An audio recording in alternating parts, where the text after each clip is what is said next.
Welcome to podcast 43. Yes, yes, yes, yes, maybe, but yes.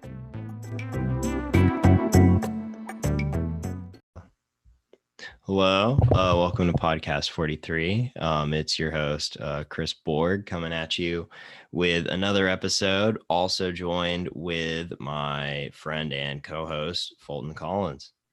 What's up? Let's have a hot session today. Yeah, a hot session in the studio. Yeah, in the studio, in our multi-million-dollar studio from which we bring you this special program on John Ford today. But before we get to John Ford, how are you doing, Chris?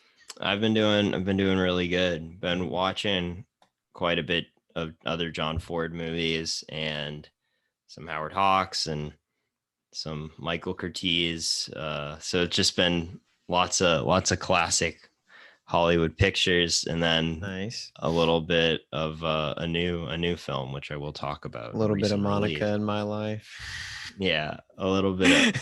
Well, yeah. Mm-hmm. And what about you, Fulton? I can't complain. I've had a pretty good streak. I feel like this week I've gotten in a ton of films. Been really getting into John Waters movies. I'm slowly, I think I've watched about half of his filmography. I'm gonna try and finish out the other half here soon. So yeah, I've been doing that. Been getting into John Ford in preparation for the episode as well. So yeah, it's been a good week. Yeah. Also, I've been obsessively listening to this past week another podcast called "You Must Remember This" by Katrina Longworth, who is a film critic and film writer who also is married to Ryan Johnson. Actually, she has a great podcast that she's been doing for about 7 years, and I'm listening to the latest one about two gossip columnists in early Hollywood about Luella Parsons and Hedda Hopper. So I'd highly recommend anybody to listen to that. You get to hear all types of interesting, like behind the scenes stuff about the gossip industry and how they would like kind of use them, how they'd have to like they could make or break stars in a lot of ways. And like, yeah. So wow. And talking about other podcasts, I might as well bring up this other podcast that I've been listening to called The Plot Thickens, which is produced by TCM. Yeah, that's a great podcast. Yeah, it's fantastic. I'm listening to the first season, which is solely focused on Peter Bogdanovich. I wonder why I'm doing that.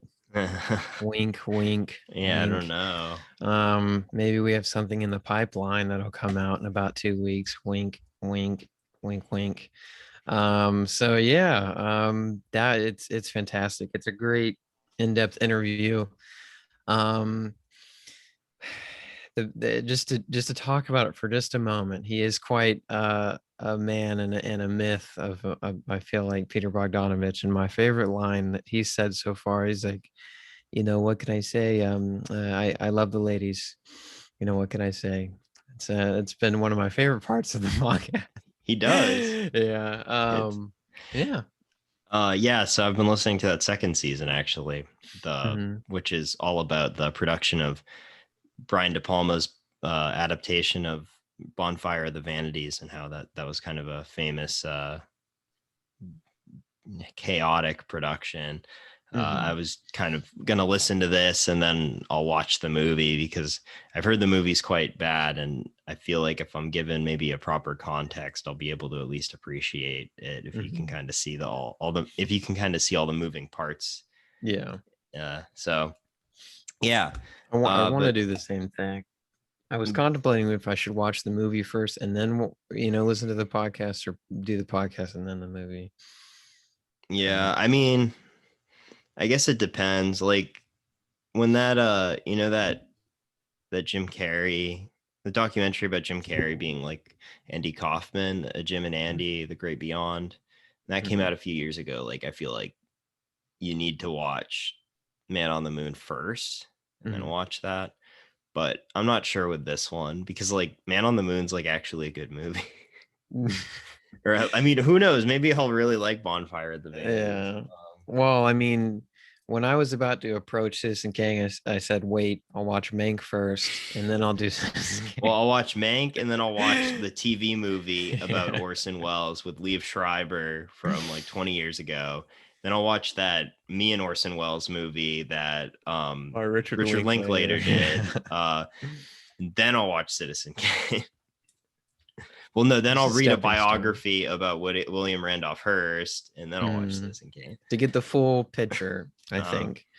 Um, but I guess without further ado, where do you want to kind of jump into this? Because we watched, well, damn, I forgot to watch Midway, but um, oh yeah. Don't worry the about it. yeah, Midway's neat to watch, but mhm, I think you got the bigger the ones out of the gist, way. yeah.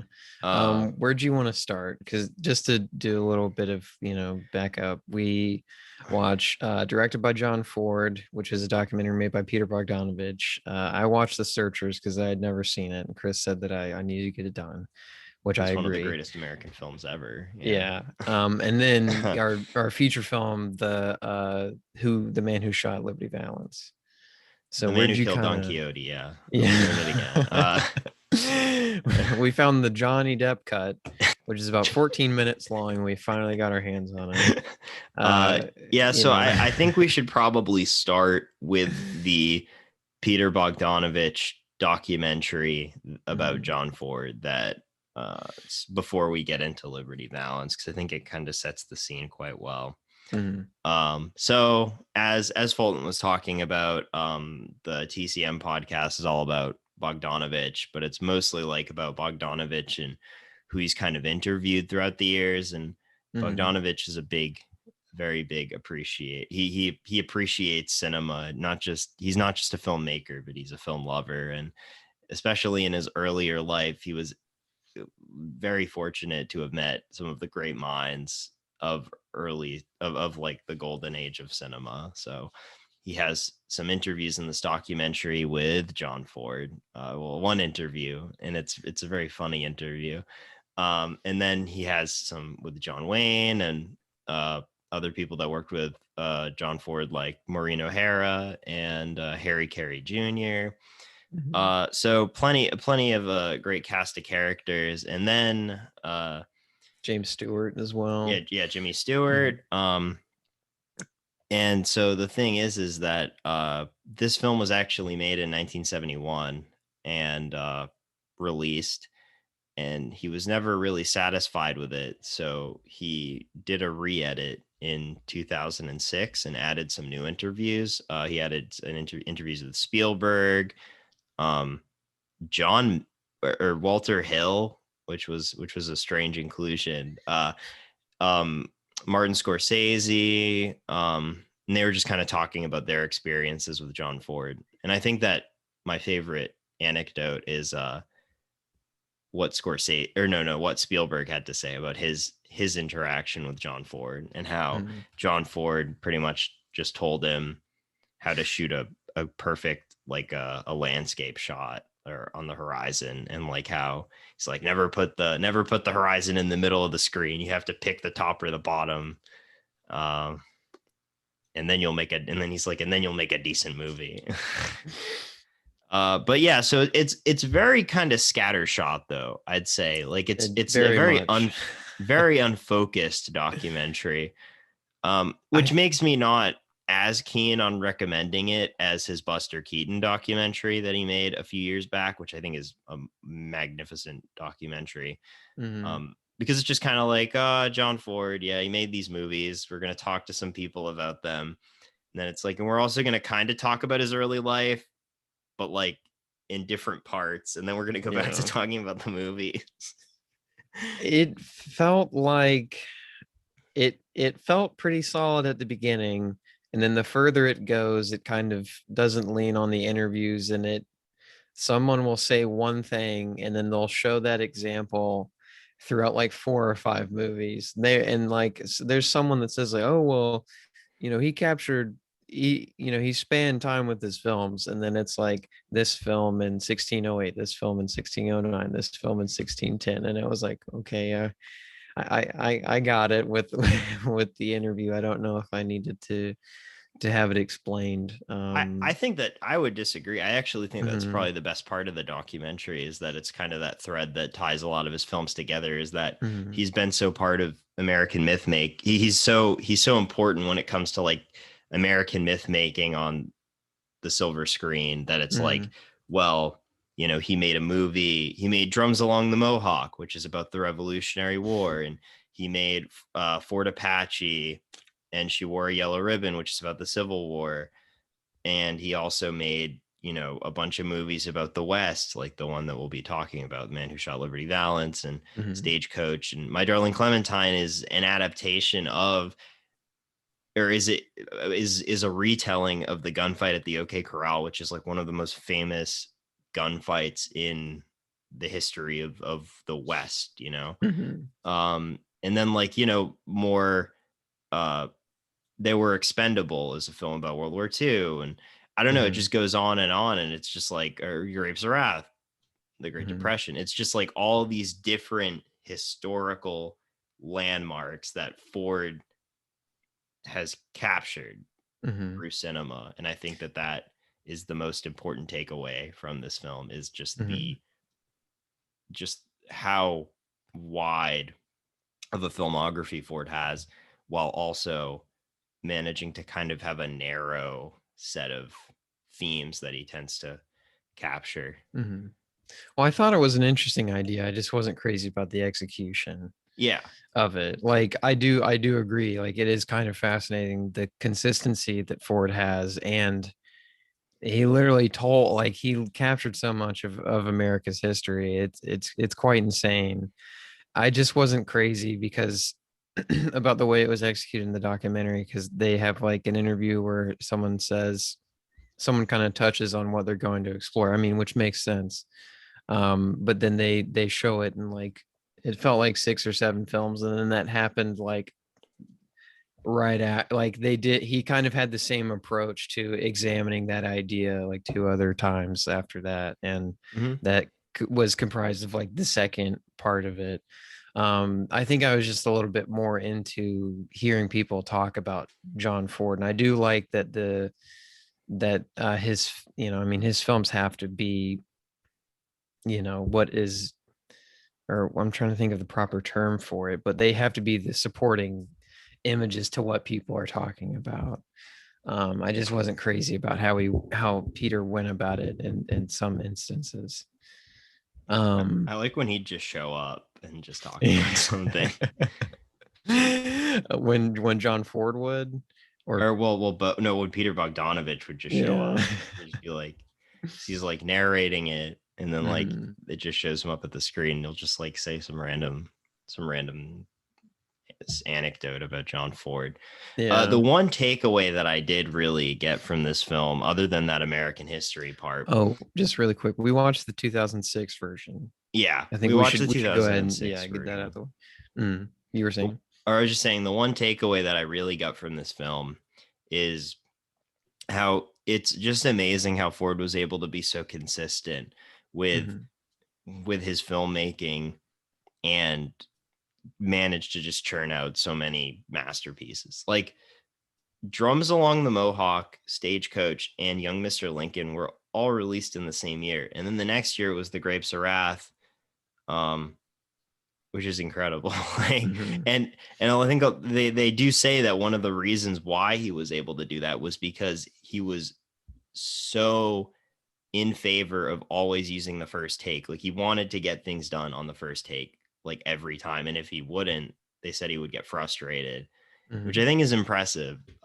It's very I think there's a line by him where he kind of explains his rationale behind it, and he said that the longer the take goes and the more takes you have to do, the less like energetic the actors get, and it feels like they're just trying to get it done at that point. It Yeah. doesn't feel as fresh as it first felt that first time, which I find to be very interesting in a day and age where so many people really look up to Stanley Kubrick. And I mean, and I do too. I think he's a fantastic director, but he was known for like beating actors down with like Oh, 100 takes and everything. And you know I guess you could say the same thing with. I want to say I heard something about that with David Fincher too, but I can't remember. Probably. Yeah, I just find it interesting that that was his approach, to it. I don't know.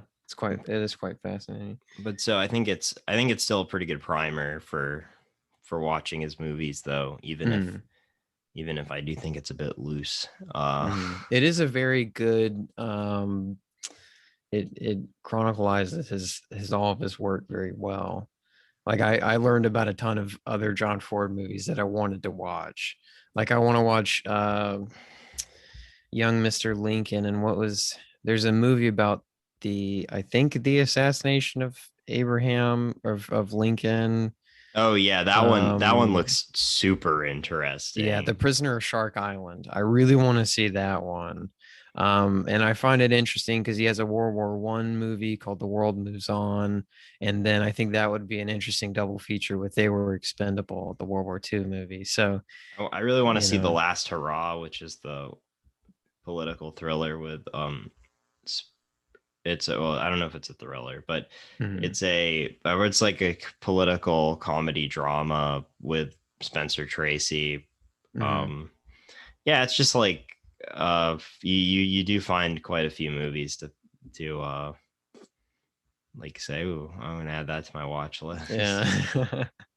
I didn't know that. I knew he did Young Mr. Lincoln. I didn't know that he did one about and to be fair, I don't know anything about The Prisoner on Shark Island, or I just saw clips from it and I was like, oh hey, that looks really, really good. That'd be an interesting double feature, even if it's not all about the assassination. If it just has that, I think that would be an interesting double feature. Yeah, for sure. Yeah. Well, I guess on that note, we should probably transition to our feature film, The Man Who Shot Liberty Valance. I think that this is simply one of I watched this and I said to myself, I think this may be one of the greatest films of all time. Like I genuinely believe this. I think it's the fully realized version of what Ford is trying to say about the West. And not that The Searchers isn't great either, but I think this is even better because it's like what I love so much about the Western is how it kind of mythologizes. It's like American myth making, and it's what the closest thing we have to it. Because America has not been around that long. Well, actually, I guess Marvel movies are kind of like our mythology. They're like the modern day Western. So, yeah.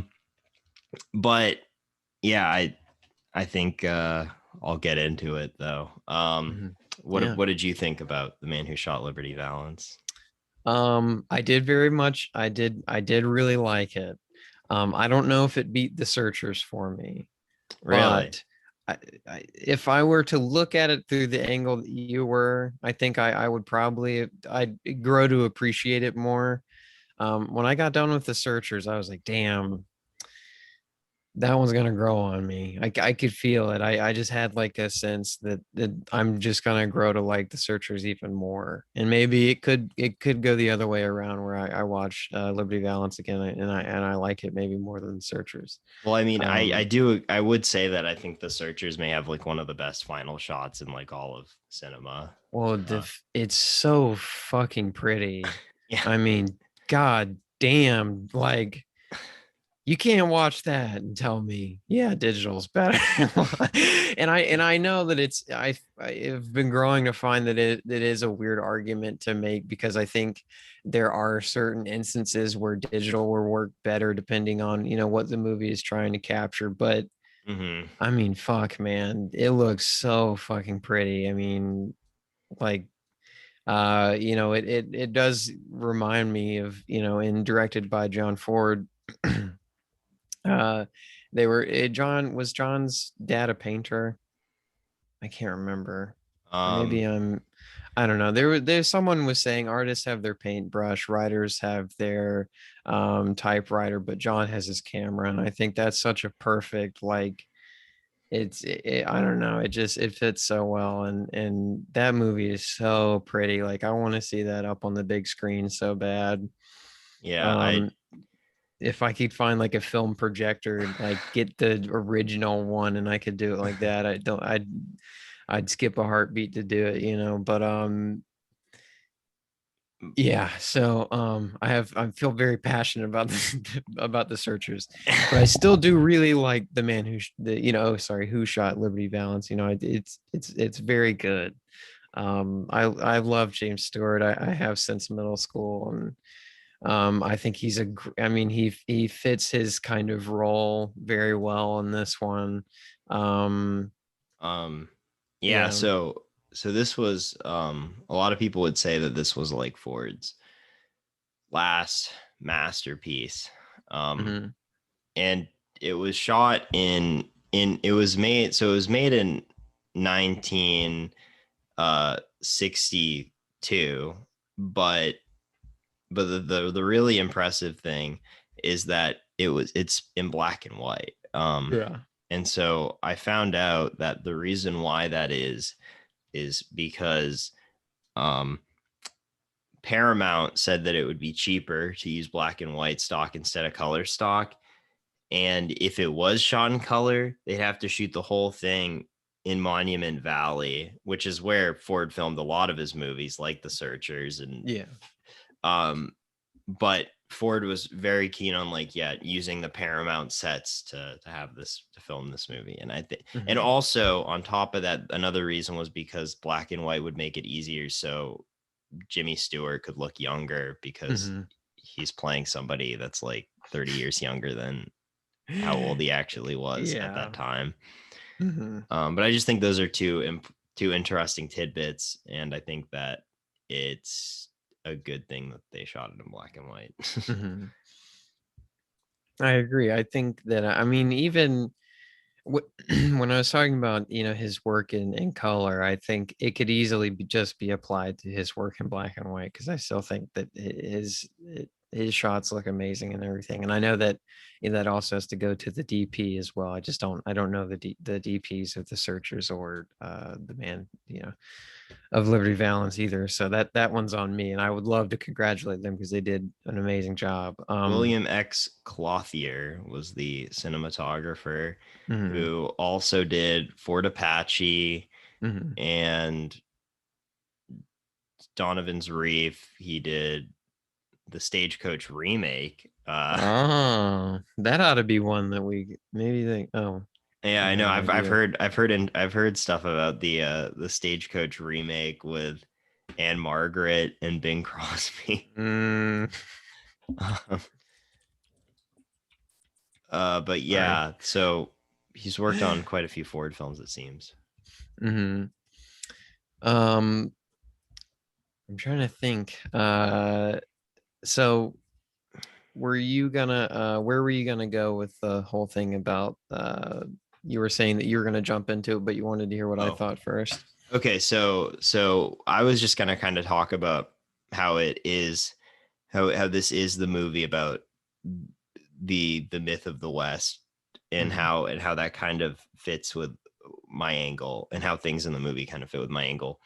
Hmm. Um, so first off, to just explain to people, the plot of the movie is basically that Jimmy Stewart is a senator politician that comes back to the hometown, or comes back to this town that he hadn't been to in a while, called Sean. Shinbone. Oh And yeah, so sorry. then it's the death of John Wayne's character, um, who who had, he's passed. So John Wayne's character, Tom Donovan, has passed away, and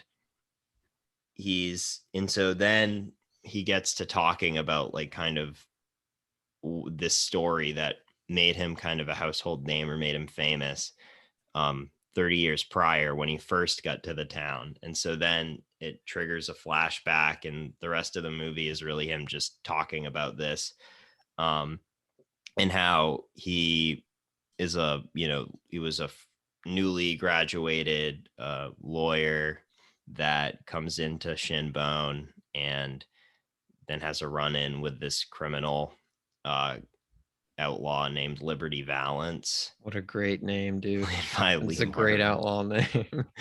It really is. Yeah.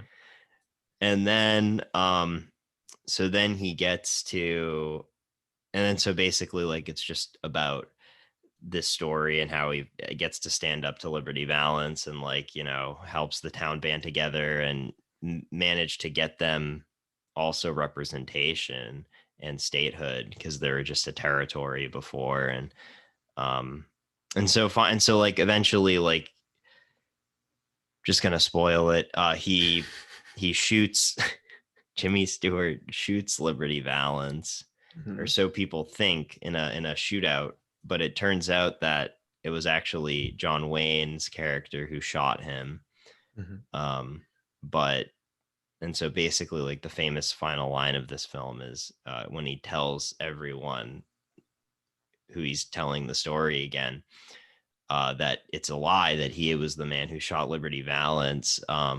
Basically, they tear it up, and one of the characters says to him, "This is the West. When legend becomes fact, print the legend."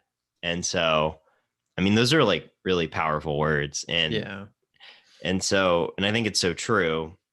And so, there's a lot of things that kind of represent this death of the West in the film.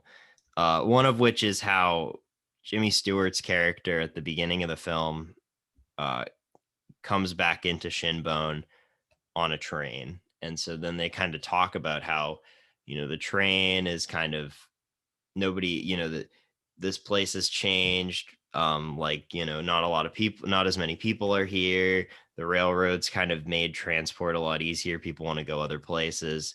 Um, and then he's talking about the story, and they're in like this room, and there's a stagecoach there, and there's like just cobwebs on the stagecoach and stuff.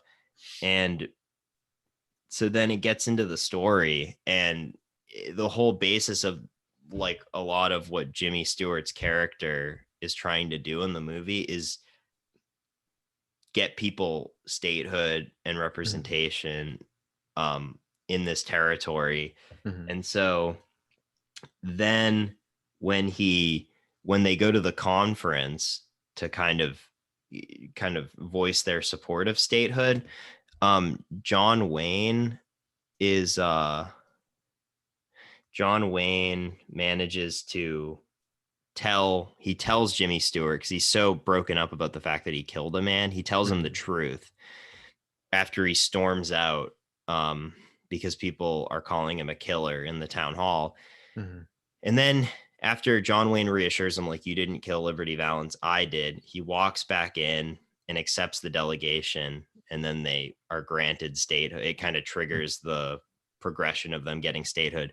But John Wayne does not walk in the door. He refuses to walk in the door. And you just kind of see the doors kind of close and open on their hinges as people celebrate. And then John Wayne's character turns away. And it reminds me very much of The Searchers in that doorway final scene, because it's like John Wayne knows that his job here is done. He doesn't have anything to do, because the West has truly died. Because it's not the Wild West anymore. They are a territory. They'll have representation. There will be more actual law in the land. So that was just mainly kind of what I was going about with that. Yeah, no, that's a great reading of it. I guess one thing I just want to clear up, the reason why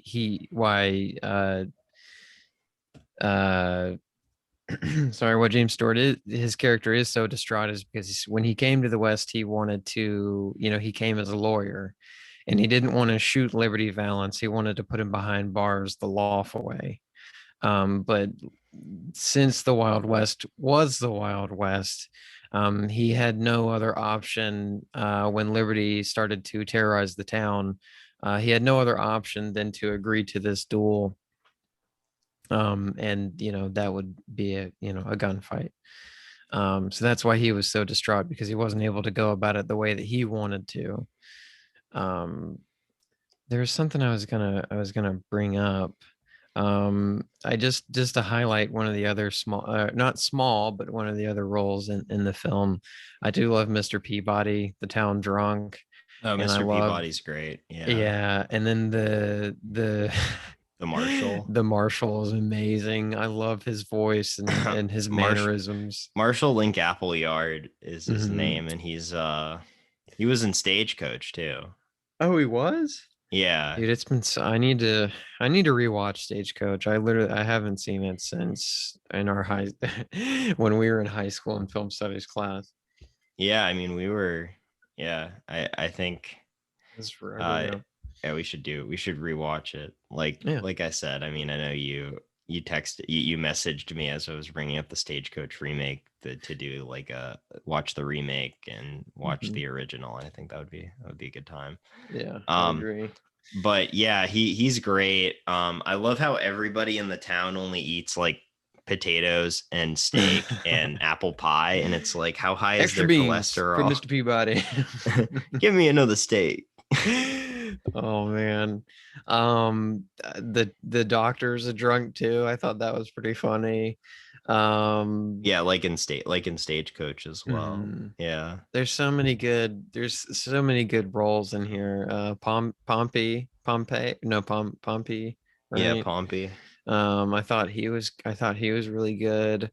Um Oh, speaking of Pompey, mhm, um, Woody Strode was who plays Pompey. He's in quite a few other Ford movies, and I think one of which is a really interesting one is Sergeant Rutledge, mhm, uh which is kind of a film about an anti-racism film, and one of like the first like mhm. or it's like about a it's like a western where Woody Strode is like the main character pretty much of a cavalry, and he's like a sergeant, and it's like, I don't know, it's very progressive for its time. That sounds pretty good.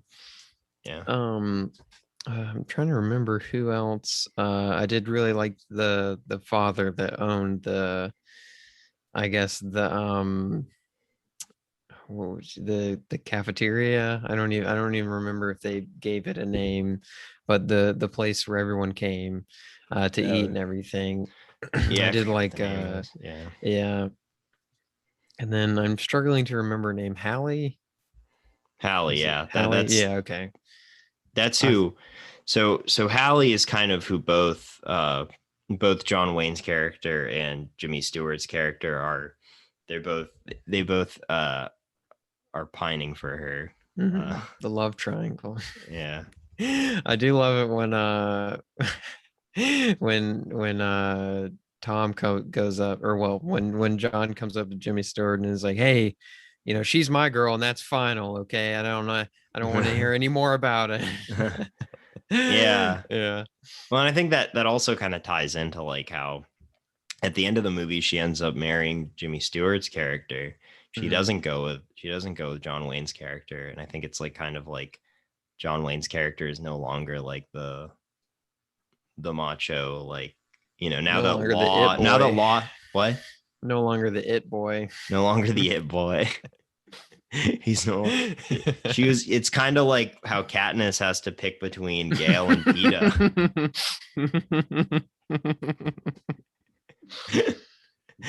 Oh my god.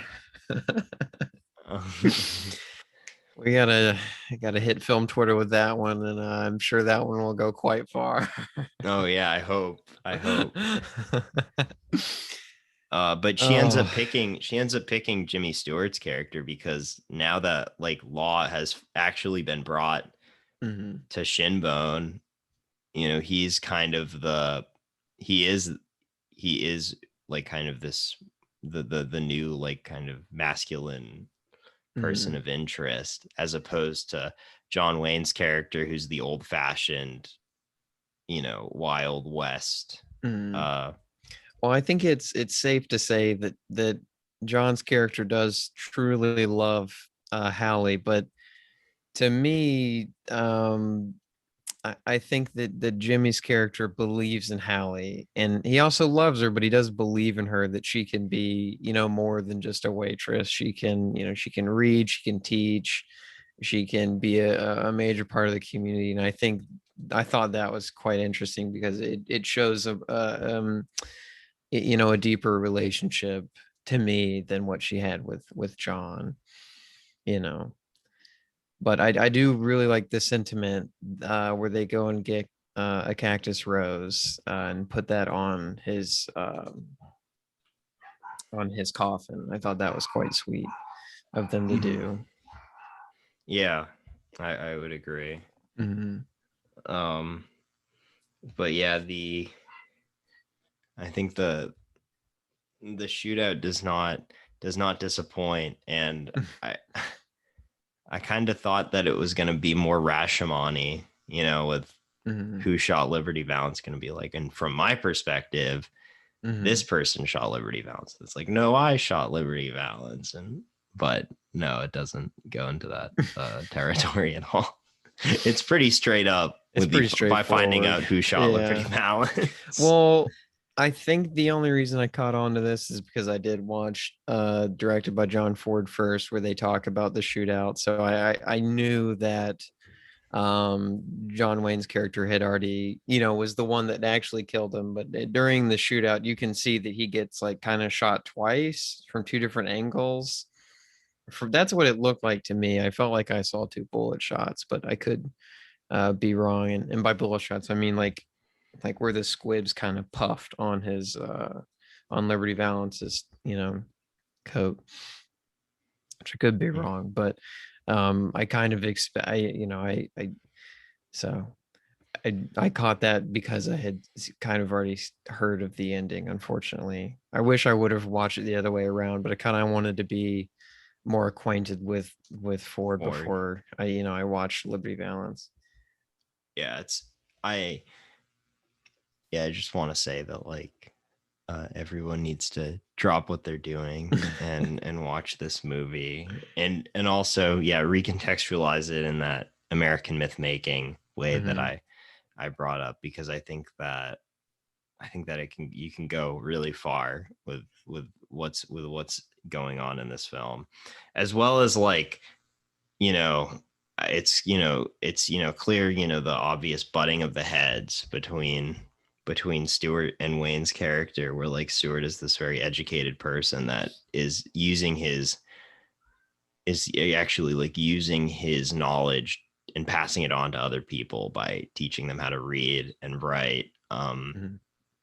and and then also like important civics lessons, while Wayne is just more like, you got to get yourself a gun, you got um but yeah, is there anything else you want to say on the man who shot Liberty Valance?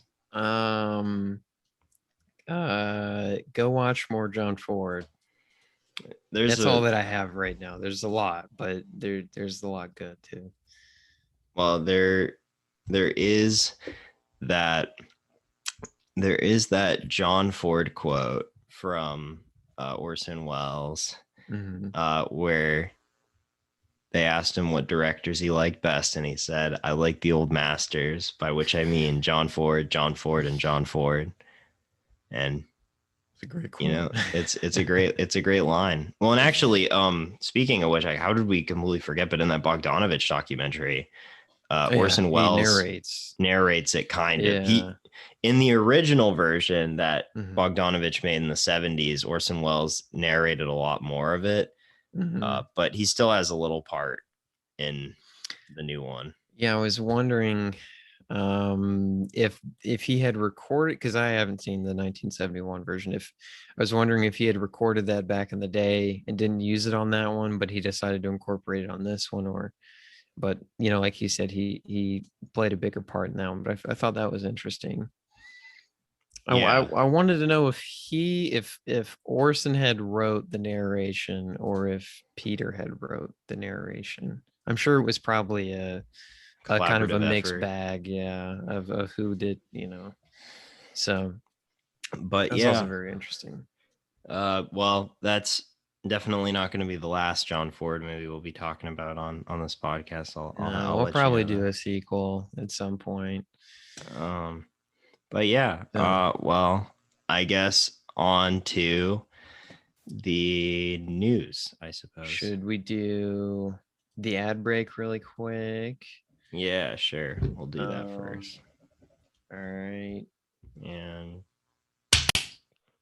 Woo, timed up. All right. And we're back from the ad break.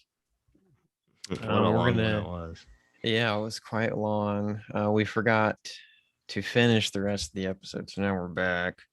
I feel like I've done that bit before, but I'll keep doing it. And so we're actually going to talk about what really matters, the box office numbers for Black Widow. It's very funny that you bring that up because I did write that down. Yeah. Because it got a lot more than I was expecting, but it's Disney, so but first we'll get the trailers out of the way.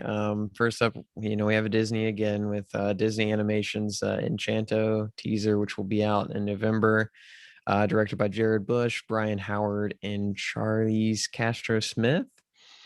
Next we have Queen Pins, which will be a type of thriller comedy centered around like a coupon heist. It was directed by Gita Pulipilli and Aaron Guadet. It stars Kristen Bell, Kirby Howard Baptiste, Vince Vaughn, and Paul Walter Hauser. It's not going to be the gender swapped version of the Farrelly Brothers movie Kingpin.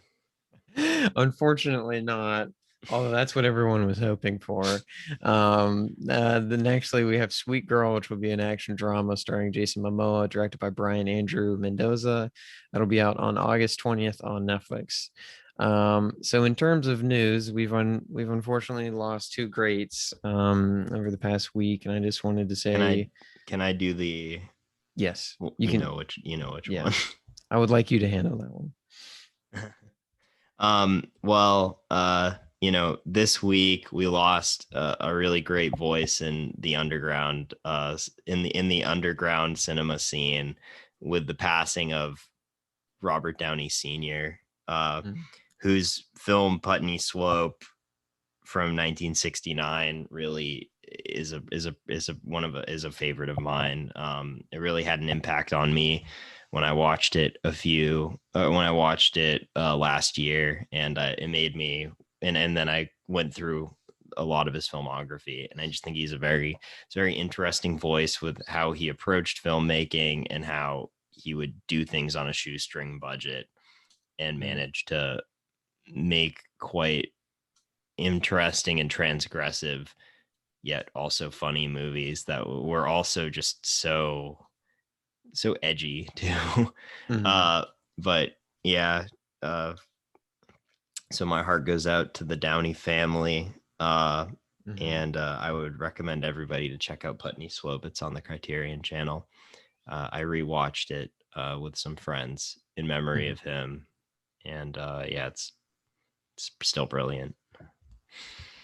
And unfortunately, we also lost Richard Donner. So we just wanted to say, hope the Donner family is doing okay during this time, and rest in peace, Richard Donner. Yes, rest in peace. So up next, this is kind of a weird. I feel like this is kind of a weird movie. I just heard about it today, and I just feel I'll talk about it then when we can kind of like briefly talk about it. But the director is Ariel Vroman.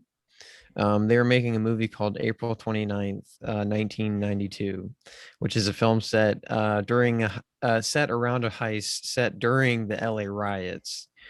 It has Ray Liotta, Scott Eastwood, Tyrese Gibson, and it was written by Sasha Penn.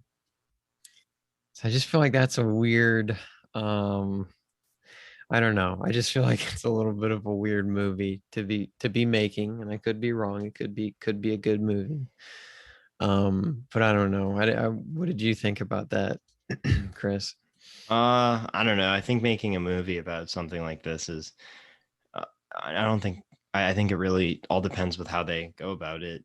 If you make a movie about the LA riots, you could do that well, or you could do it poorly. Or you could do something in between where, like, I don't know, an example that I have been using recently of just kind of something that's a bit ill-timed was when Bob Fosse made Star 80, not only like 2 years after Dorothy Stratton was murdered, and filmed it in the house that she was murdered in.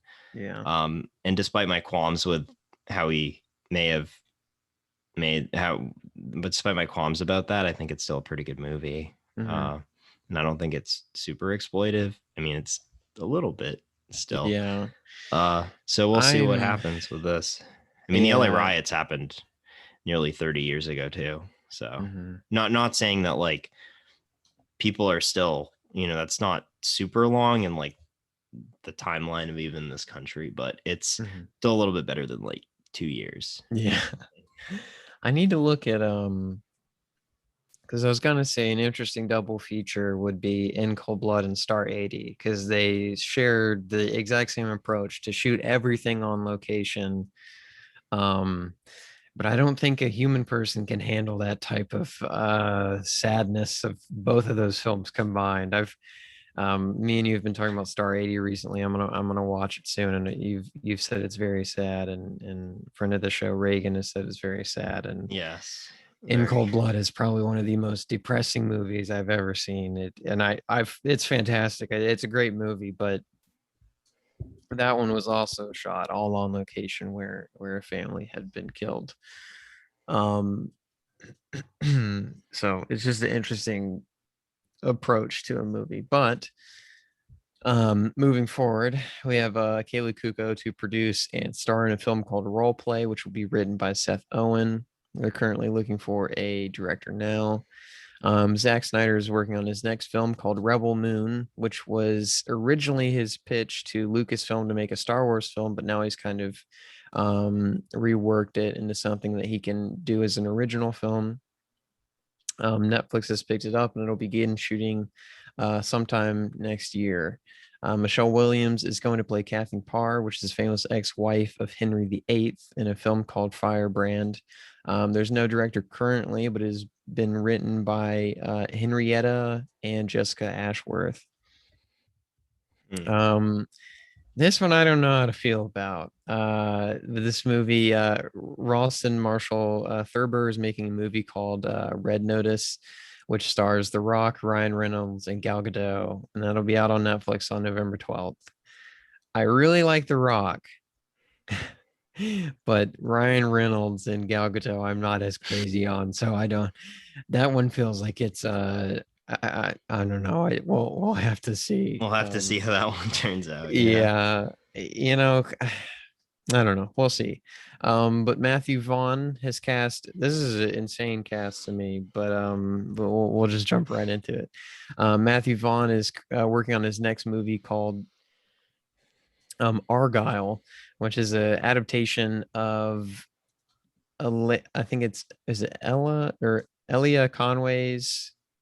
I believe it's Elliot Conway's novel by the same name, it's a spy thriller, and Jason Fuchs. I don't know how to pronounce it because to Fuss.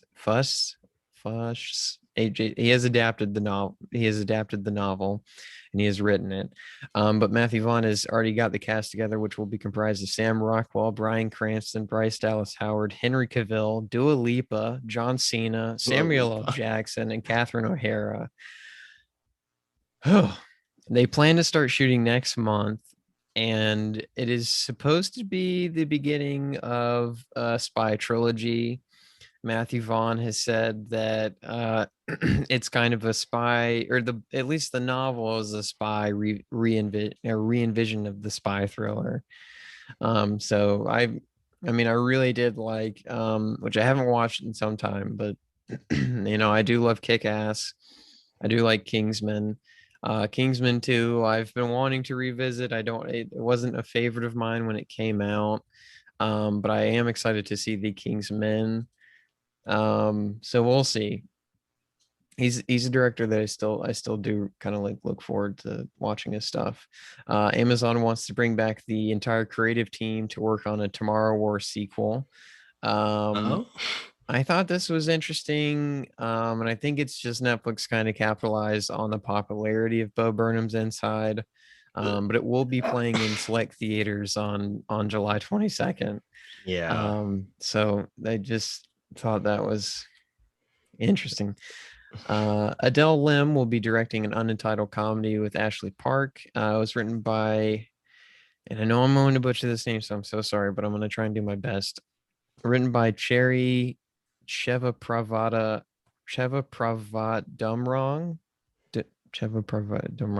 and Teresa Heisio. Again, I'm so sorry for mispronouncing it. That'll be shooting soon and is produced by Seth Rogen and Evan Goldberg's Point Grey Studio and Lionsgate. And lastly, like Chris brought up earlier, we're going to talk about how Black Widow did. And the Marvel fans were hungry and frothing at the mouth for Black Widow. Because it has already earned $215 million globally.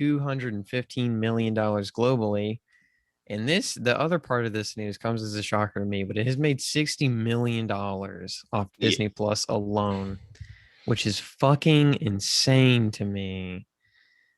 Insanely disheartening. It's $30. Listen, I just want to go see a movie, so I am going to go see this movie, but I'm seeing it on a Tuesday discount for $6. Why would you pay $30 to see this movie? It blows my mind, on top of a subscription. And I understand that I think the argument could still be made that theaters aren't exactly safe still, but I mean, we have AMC has cleaning protocols. People have their vaccines now, and I don't know. It's just $60 million. That blows my mind, man. I don't know how to think about that. That makes me so sad. Yeah, I mean, it makes me sad too. It's a one-time watch, I'm assuming. I don't think you buy $30 to own it. If to my knowledge, it was, and I could be wrong. It was a rental. You don't own. Yeah, I don't think you do with the. Yeah.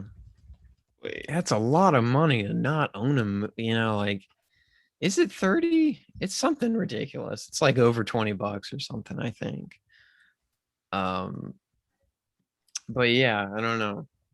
But anyways, I'll cover it next week. So I don't know. We'll see. But Chris, what have you been watching in the past week? Black Widow. No.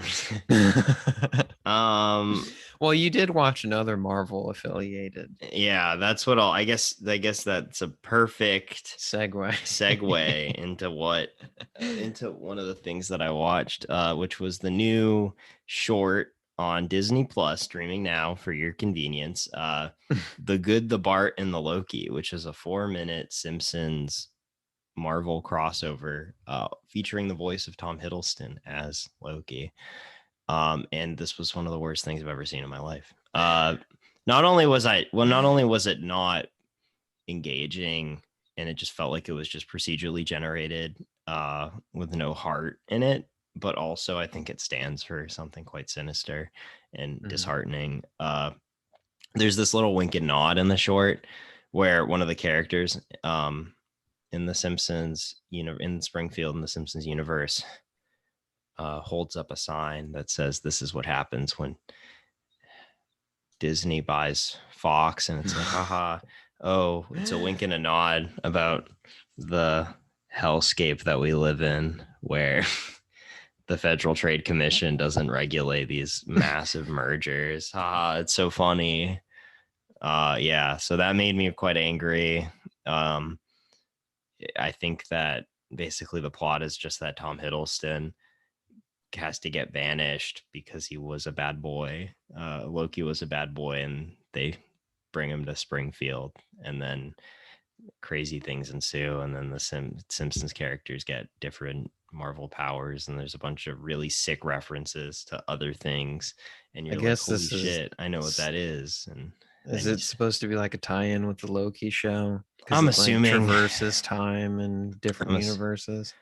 But obviously this is disgusting and but also on top of that, like, please just, who's watching The Simpsons right now? Like, who is watching it? The voice actors sound old.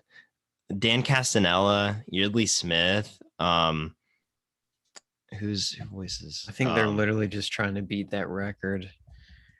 I think they're done after that, but yeah, Nancy Cartwright, like, Julie Kavner, like, they all sound old because they've been doing this for over 30 years. And it's just like, wow, this is really sad. Yeah. So give them a break. They've really earned it, especially considering that after season 9 or so, you don't really want to watch. I'll never revisit any of those newer Simpsons episodes that I watched, years back, but I still watch the original seasons quite frequently. So, yeah, just horrible movie. Shame on you, Disney. And you know what they said? Thank you for watching. That's right. So, but I did watch, however, a new release that I did really like, and that was Fear Street Part 1, 1994, which was the new Netflix show, or Netflix movie. It's a trilogy. We talked about it, I believe, when Cody was on. Yes. So it's an adaptation of the R.L. Stine novels, which are, I think they're like YA novels, but they're releasing one every week, and so I think the second one is already out now. Yes, it is. I gotta watch it, but it's Fear Street. Part 1 is 1994, part 2 is 1976, and part 3 is 1666. But I would recommend this. It's a really good, like, just kind of turn your brain off type fare. It's the needle drops are really weird. It kind of reminds me of, like, the amount of, like, it kind of reminds me of, like, what's it called, Cruella, in the sense that, like, they just keep playing music and it's like, 30 seconds of this song, now we're on to another song, and so it really wants you to know, yeah, this is from the 90s. We got Nirvana play. No, I don't think there was any Nirvana, but there was Bush, there was the Pixies, and I don't know, some other stuff, but yeah, it's quite violent. Like, I mean, it's an R-rated film, and I don't know, I would have never thought that I'd watch an R-rated R.L. Stine adaptation, but it's just a nice kind of it's kind of a nice pastiche of other slashers and all that stuff, and it's got some, like, paranormal occultish type themes. And it's fun, I'm looking forward to seeing what this new film will do with the series. And I think it's pretty cool that, like, they're doing it, like, consecutively, like 3 films in 3 weeks. I'm gonna check them out. I watched a lot, but I honestly, I knew it was coming up, but I didn't know that it was coming up as in, like, when it released last week. I was like, shit, I need to watch that so I can watch them consecutively. And then I saw that the second one came out. And I was like, oh fuck, I need to get these 2 in before the third one comes out. So I'm gonna try.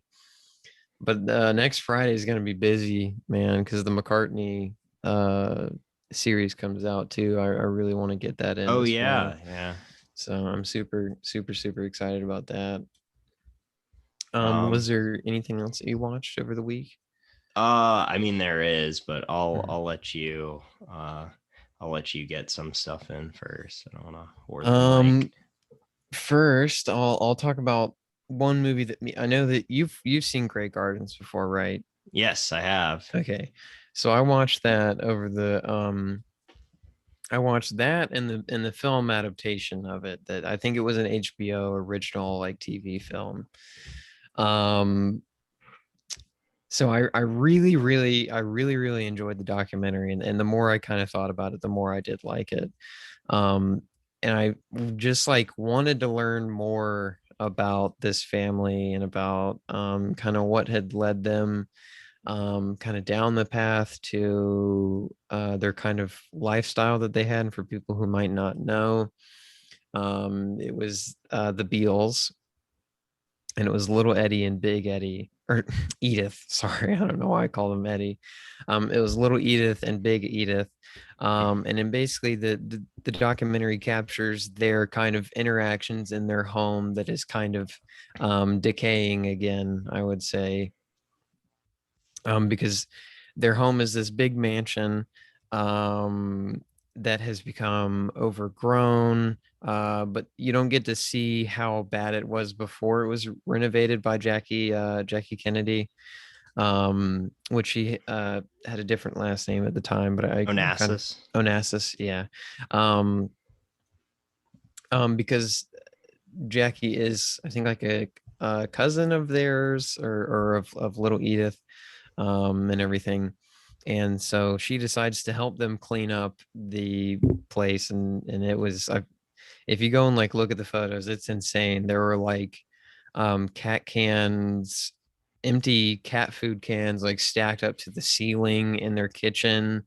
Like there was literally like trees growing inside the house. Like it was really, really bad. Yeah, Um, it's quite sad. It is quite, yeah, it is. That's the perfect way to kind of describe the film, because I think little Edith is so she's so interesting because she wants to be this kind of socialite. And she always talks about the times that she couldn't, she was about to get big and her mom took her away from it. But she wants to be the socialite so bad, and she wants to be really, really she just wants to be the center of attention. But she has alopecia, which I think is a huge um kind of shattering thing to her, because she can't be perceived the way that she wants to be. um Not saying that people with alopecia aren't pretty. I'm just saying I think in her mind it kind of it's a huge detractor for her, because she is constantly covering up the fact that she doesn't have hair. So normally she'll wear like sweaters around her head, or large scarves around her head, so no one can see that she is has that she has lost her hair. She draws on her eyebrows and everything, so um but it's literally just showing them in their environment, and it is very fascinating. So me and my mom, I asked my mom if she wanted to watch that with me. So we watched that, and then it's on HBO Max. So on HBO Max they have that one. They have The Beals of Grey Gardens, which is kind of like, if you want to call it a sequel, you can, but it's kind of like a companion piece to Grey Gardens, in which it just shows extra footage that the directors had. I think they made it in 2006. It's on the Criterion release as well, but on HBO Max they have the companion piece that I just talked about, and then they also have Grey Gardens, which has Drew Barrymore and man, Jessica Lange. yeah, Jessica Lange, yeah. Um, I I don't think I don't think it's a very great film, but I also don't mind it. Like I think to me it kind of does what it needs to do. It's an entertaining drama, but they use certain lines from the film, and the perfect kind of thing that I can compare it to is like, in like in rock biopics, I'll use Bohemian Rhapsody as an example, and they're like, we need something like thumpy, like easy to recognize, and like one of the characters goes like boom boom boom boom. Oh, I hate It's that. like Yeah. it's the same essence as that, but in Grey Gardens, and it's so funny to me because they'll take scenes and things that they would say from the documentary and recreate them in Grey Gardens. But it almost feels like, hey, you remember when they said that in the documentary? Well, we've said it here in this film. Did you guys did you catch that? Mhm. That's kind of like how it feels. And Or like they do that in movies a know. lot when it's like, oh, we gotta find out how we can name this band. What should our Yeah. band name be? Like Uh, I don't know, man, but if you see it, it's so funny because I'm trying to think of like specific examples, but um like there's a scene where the brothers, the Maisel, I'm Maisels forgetting Brothers, yeah, the that's it. Maisels brothers. They come to the house and they're like, Edith, you look so pretty, and she's like, oh well, you look great in blue, and he's also very handsome, but my mom says he's conservative, which is a direct line from the documentary, but it's like, come on, like I know you're trying to pay, homage to the documentary, but I think in this instance it would have been best to just kind of play it unique, and not be so heavily, not so heavily lean so heavily on the documentary. But you know, I in terms of, yeah, what were you gonna say? I was just gonna say that like, yeah, I think really the one that I find the most the two of the movie of Little and Big Edie. I think I find that, yeah, like Little Edie is a lot more. I feel I feel the worst for her. Like Mhm, I have so much. I feel so sympathetic towards mhm. her plight, because at least her mother was kind of able to like kind of experience kind of that socialite Yeah. type lifestyle. And she feels like she was just kind of taken away from all that. And Mhm. but at the same time, it's like a very countercultural type people, like, because they like live in the Hamptons and like they are well off. Like it's Yeah. not like they're like poor or anything, because they do live Well, in the Hamptons, kind of. while I agree, they pretty much had no money after their what was it, their trust fund had run out, which was they couldn't afford to fix the house. Like they couldn't even afford to pay. They didn't have any water. They didn't have any water. They didn't have any electricity because they couldn't pay it at the time when the renovation was happening. So I don't really know how they made money because they lived in the house when Big Edith passed away in like 78, I think. Because the wait, when's no, she passed away in 76 or 77, and Yeah, little it Edith, was very soon after the documentary came out. yeah, little Edith lived in the house, I think, for like another like five for another 5 years. I'm struggling to remember when she moved out, but you know, they did live in it for quite some time, but I know they did get money from the documentary and from, the directors and stuff like that. But I don't know how much that kind of led them. But I agree to you. It is a weird kind of thing because they're in such a high, like classy area. That's why I think they've become such a big kind of talking point, is because when you're going through this neighborhood in the Hamptons and you're seeing all these lavish, I'm assuming, I've never been myself, but you're seeing all these really nice lavish houses with great lawns and big lawns, and then you get to this one where it's literally the whole thing is overgrown. Yeah, There was their car that they didn't use that had trees growing inside of it. You couldn't use it. the amount of um animals that just run through, oh yeah, all that the different like cats. pets and pests Yeah. They and would pests. literally have people bring them pets because they thought that they would take care of them. There. I was reading this article by this woman, and I wish I could remember her name, but basically they were renting a house across from the Beals, and they found like this. Their daughter found like some raccoon, and so they just took it over there.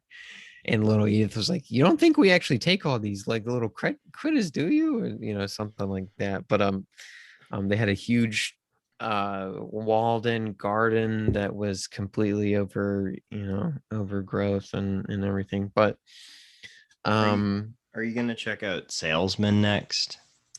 I think I'm gonna do the Beals of Grey Gardens next, just because I am quite interested to see that one.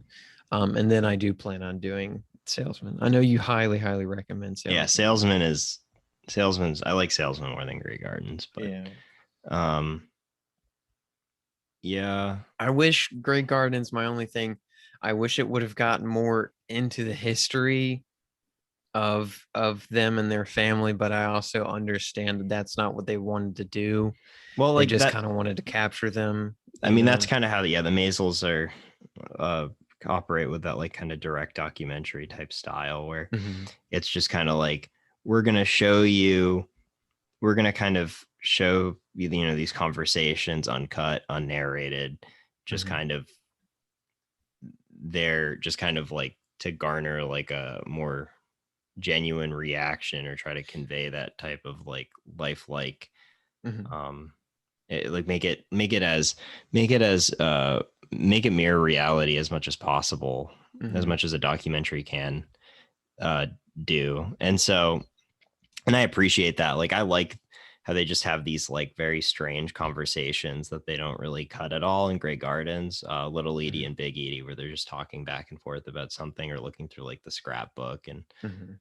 Uh and in Salesman you kind of get that, but just it's very, it's even, I would say it's more uncomfortable though. Yeah, well, I would assume when you have someone trying to sell Bibles, it would be more, because you're pressing more on people. Um, if I could just talk about another documentary that I watched real quick, and I'll kind of knock out two for one. Okay. I'll talk about polyester in a bit, but like I said, I've been getting really into John Waters, so I watched Divine Trash, which I believe it was done by Steven Yeager, and he has a lot of footage from when they were shooting Pink Flamingos. So I want to say he was a crew member that had a lot of backup footage and decided to make a documentary about. Mhm. I would say it is about John Waters, but near the middle of the documentary, it becomes a lot about Divine, which I think is important to understanding and kind of looking at John Waters. So I didn't really mind it, but I really did. This one is on YouTube, so you can check it out. It's easy to get to. But if Oh, you want to know a little bit more about John Waters, I wouldn't say it's like an all-encompassing thing. Like I think I liked it, but I think I would like to see like a new, like really in-depth kind of documentary about him. Now that, because his career, um he went on to do other things, and other bigger things after kind of 98 had passed, and he wrote like a ton of books, and he has a tour that he does all the time. I would like to kind of see kind of that encompassed in a documentary as well. But if you want to kind of like a basis level knowledge of him and some of his stories, I think this is kind of a good place to start. um I don't think I have too much to say other than, because I had never heard of it or anything, and that I just looked up John Waters documentary, and that was one of them. But the other one that kind of popped up was called This Filthy World, which it's not a documentary, but it's a stage recording of his stand-up comedy, which also kind of acts as a kind of chronicalization of his work, because he kind of slowly progresses throughout his filmography. But man, I can't recommend this enough. I thought it was, I mean, I didn't laugh out loud, but I thought it was very consistently funny. And I did, chuckle a good bit. But if mm. you were into kind of John Waters and his brand of humor and his kind of personality, I thought it was very good. And so I highly recommend that. That's also on YouTube. The quality's not the greatest. I think it's a rip from like a French copy or something like that. But it's very good. I highly recommend. That was one of like the other highlights of my week. But what else have you watched, Chris? well, I'll just bring up like maybe just two more things before we close out. Mhm. But I watched The Grapes of Wrath, another Ford picture, and I think it's a wonderful film. I've read the novel back in high school, but they changed a little bit of things, especially the ending. But I think that the changes are okay, and I don't have a problem with it because I don't think it really muddies or ruins the point of both stories about helping people and being kind of uh, kind of just being like just helping people as well as like pushing forward themes of social justice and helping the impoverished and downtrodden. uh I think Peter Fonda is a great collaborated with a lot of Ford movies. Also in another Ford movie I watched this week, Drums Along the Mohawk, where he plays a Revolutionary War fighter. Uh, but him and Ford worked a lot together. And I think that this is just another great Ford picture. Drums Along the Mohawk was good too, but I do want to be kind of brief. And then finally, I'll just talk about Rio Bravo, which is Howard Hawks's 1959 film with John Wayne and Dean Martin, and it also has Angie Dickinson in it and Walter Brennan, and it's just a great Western. It's actually was made as a response to High Noon because John Wayne was quite mad about High Noon being made and how it kind of makes the sheriff look kind of weak in the film because he's like almost trying to run away from his problems in this posse that's coming across him. So Wayne wanted this movie to be made where he plays a sheriff that's really tough and really cool. And despite me liking High Noon, I do think that I like Rio Bravo more.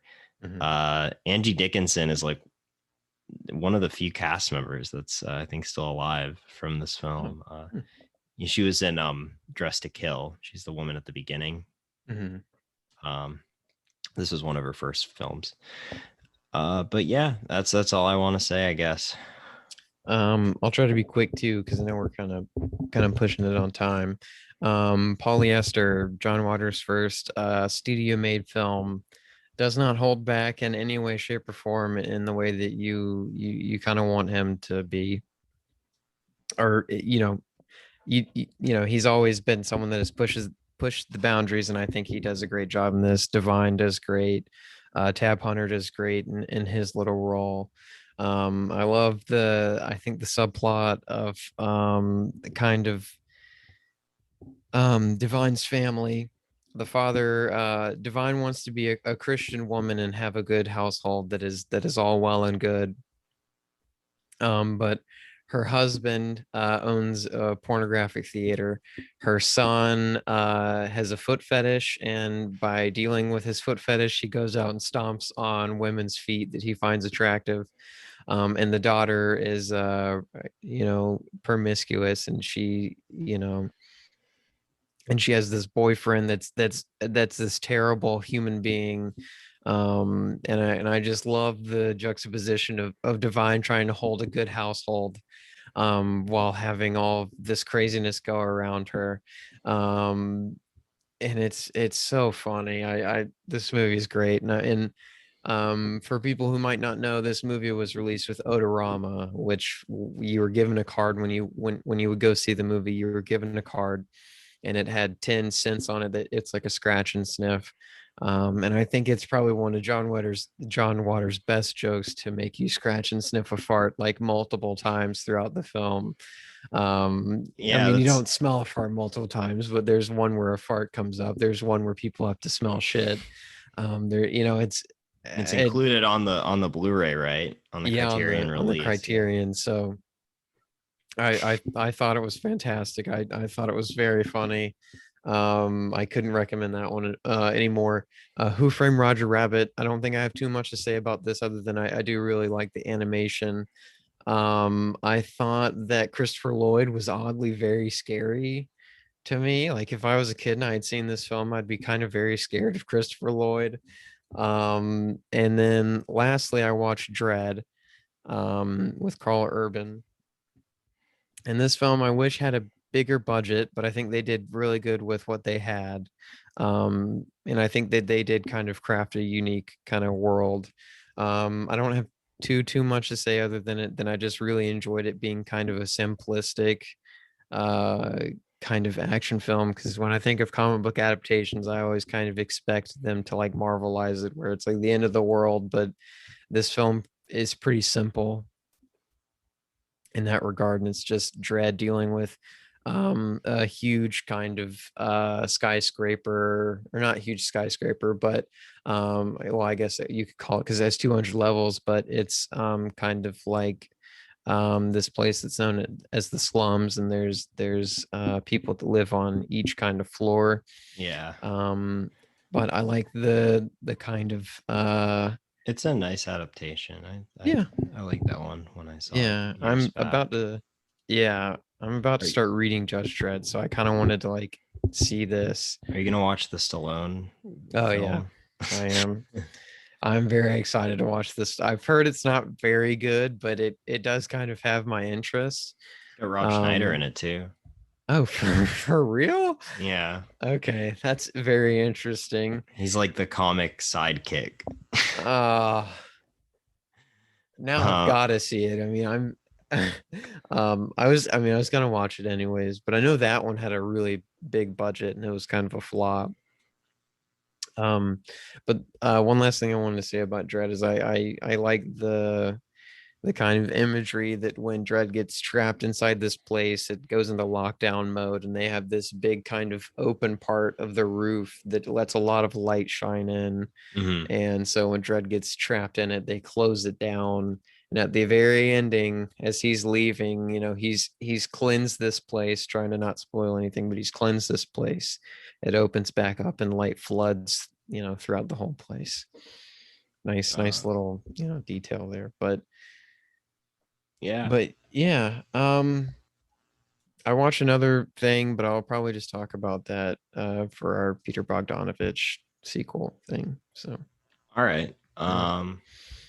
Well, on that note, I guess we will conclude this Mhm. episode, but I hope y'all have a good week and Yeah. stay wavy.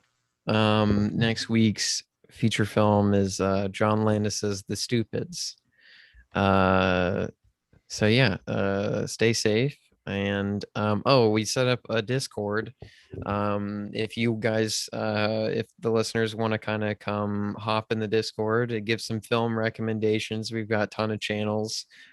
Post your DVD or Blu-ray pickups or media pickups. Share whatever you're into in terms of, like, if you found a cool film book or a cool video or photo or anything, you can come share that.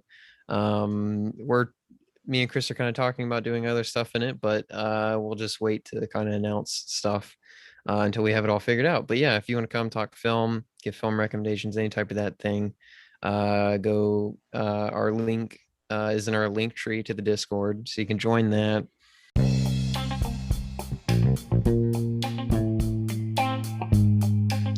Follow us on Instagram and Twitter to kind of stay up with announcements. All So right. yeah, stay safe. Have a good one.